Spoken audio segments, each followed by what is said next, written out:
essas informações no sistema do banco, e aí eu vou rodar nos programas para ver qual o programa que aprovaria o seu caso. Tendo essa aprovação, se for em mais de um programa, eu já apresento para você os programas e quais as diferenças. Se for um programa, eu já apresento para você o que você poderia fazer naquele caso. Por exemplo, se você qualifica até 300 mil, até 400 mil, se você precisa dar uma entrada de 3,5%, de 5%, ou se o seu crédito for aí excelente, se você consegue qualificar por um programa onde não seja necessário uma entrada.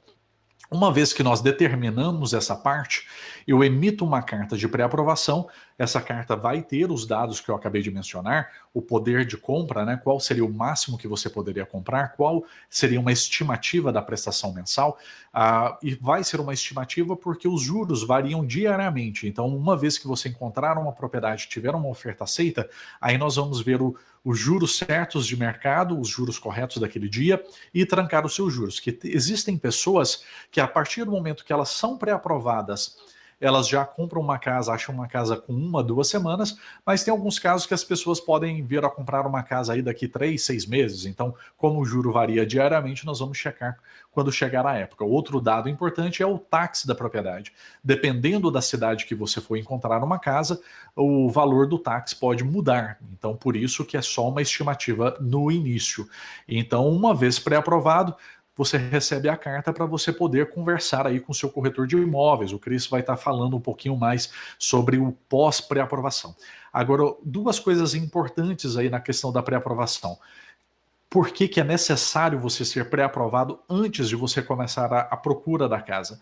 Primeiro, para você saber se você qualifica e até quanto, né? Isso aí seria importantíssimo. Às vezes você pode achar que você vai querer comprar uma casa de 500 mil, quando a gente olha a qualificação, só sai para 300 ou para 350, um exemplo. Ou vamos supor que você qualifique para os 500, mas você decide que você ficaria mais confortável com uma prestação de uma casa de 400. Então é importante você ter esses dados para você tomar decisões.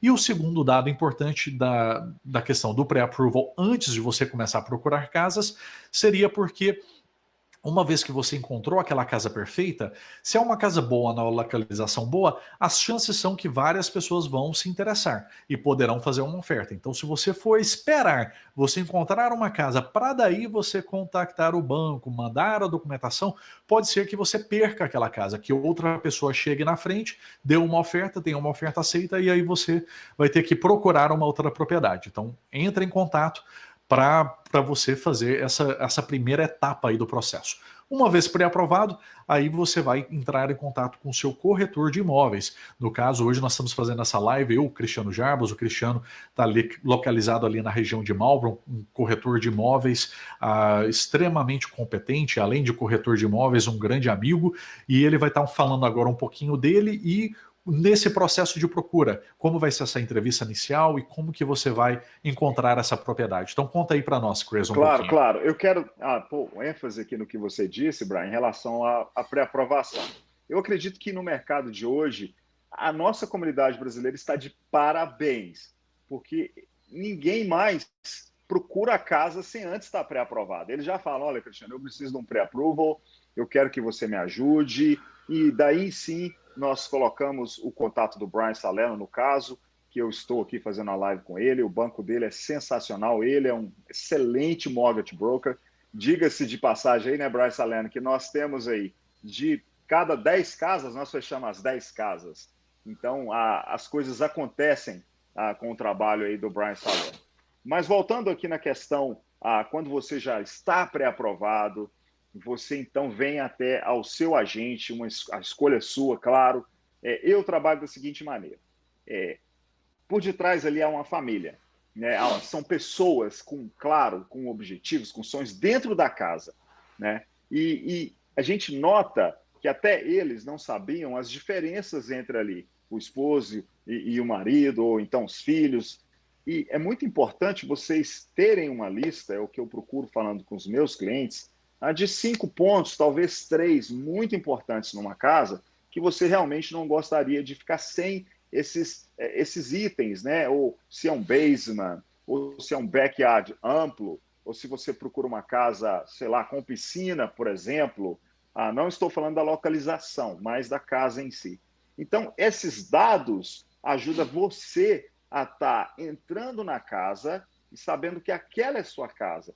Porque o que eu percebo, quem não faz isso e anda vendo casas, não sabendo realmente o que é importante para a família, para já todo mundo na mesma página, eles passam na casa que eram para ser a casa deles, não fazem oferta.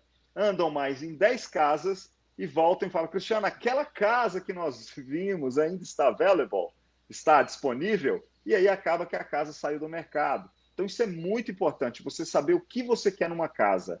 E é claro, porque você nunca vai encontrar todos os itens. Aliás, se você construir aí com 2 milhões de dólares, talvez você consiga colocar tudo. Não, e ainda assim, mesmo construindo com os 2 milhões de dólares, eu imagino que todo mundo, uma vez que acaba essa construção, eu faria tal coisa diferente. Exato. Eu acho que eu não vou usar tanto o salão de basquetebol, por exemplo, né? Então, realmente há isso. E assim, claro que há todo um cuidado especial, porque é o sonho. Agora, tem muita coisa que você pode fazer depois também na casa, Brian.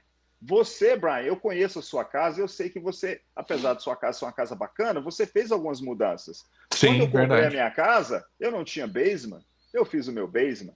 Então, tudo é uma questão também de visão. Não compre uma casa pensando assim, essa casa eu estou aqui nela para sempre. Pode ser que sim, mas pode ser que não. Nós temos um cliente em conjunto, eu mais o Brian Salerno, que acabou de comprar uma casa maravilhosa. Mas a casa que eles tinham também era muito linda. Só que eles descobriram alguns pontos que seriam essencial dele vender essa casa e comprar uma outra casa. Então, é muito relativo.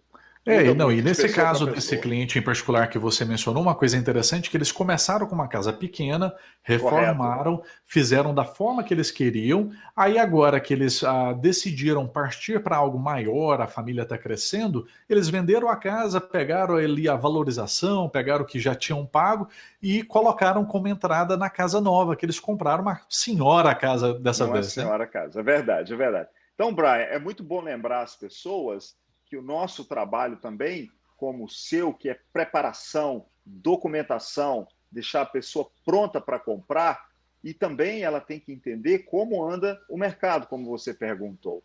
Então, quando ela sabe, ela está educada para isso, quando ela já procura a casa focada no que ela quer, é muito mais fácil. Passa a bola para você, Salerno. Excelente, não. Perfeito. Mas aí, e nesse processo da compra, se a pessoa resolve, encontrou a casa, gostei dessa daqui, como é que é essa parte da oferta que ela é feita? Ok, joia. Bom, uma oferta, ela é basicamente um documento que ele precisa ser bound. O que significa isso? Ele precisa ter um poder para ser documentado por lei, é preciso ir com um depósito nessa oferta. Geralmente, alguns corretores, a maioria dos corretores